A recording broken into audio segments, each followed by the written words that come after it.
Un travail digne des Romains. Ce mur de défense du château de La Vauguyon doit être restauré au moins sur une douzaine de mètres. C'est le travail actuel des bénévoles de l'association des Amis du site, mais seuls, ils n'en viendront sans doute pas à bout. Ce mur, il faisait tout le tour de la... Tout le tour de l'enceinte du château, c'était le mur de première défense. C'est un énorme travail. Ah, un énorme, oui, il y en a pour... Même moi, je ne l'aurais pas fini, ça c'est sûr.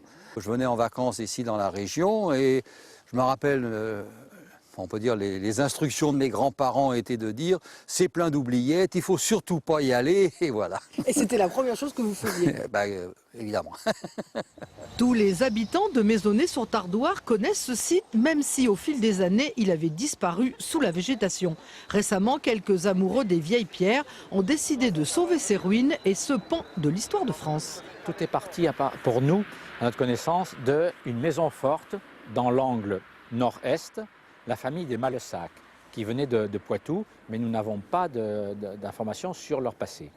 Et cette famille, Anne de Malessac, la jeune fille, qui était dame de La Vauguyon, s'est mariée avec le premier des Pérus d'Écart que nous connaissons, Charles, en 1188. On peut le comparer à toute une série de châteaux. Plusieurs me viennent à l'esprit. Il y a le château de la Sourre, qui est à peu près contemporain, le château d'Écart, qui est directement lié à l'histoire de celui de La Vauguyon, celui de Rochechouart et certains châteaux de la Charente ou du Périgord.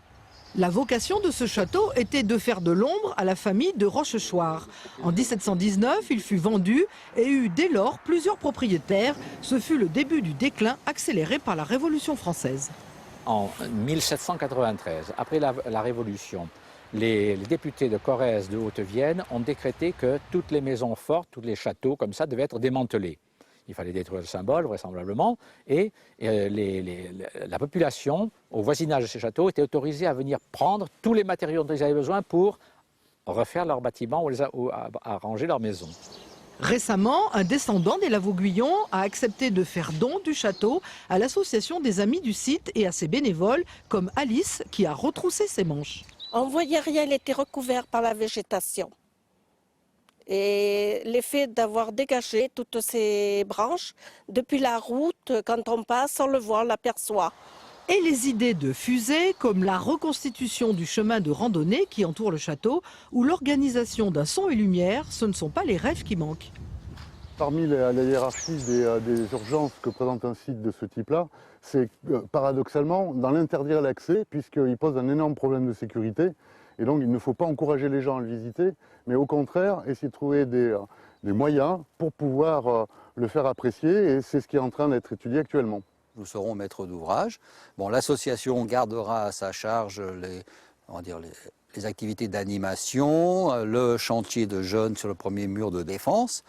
Quant à la recherche de financement, le classement du château et autres, c'est la commune qui va être le leader, la locomotive pour ce projet.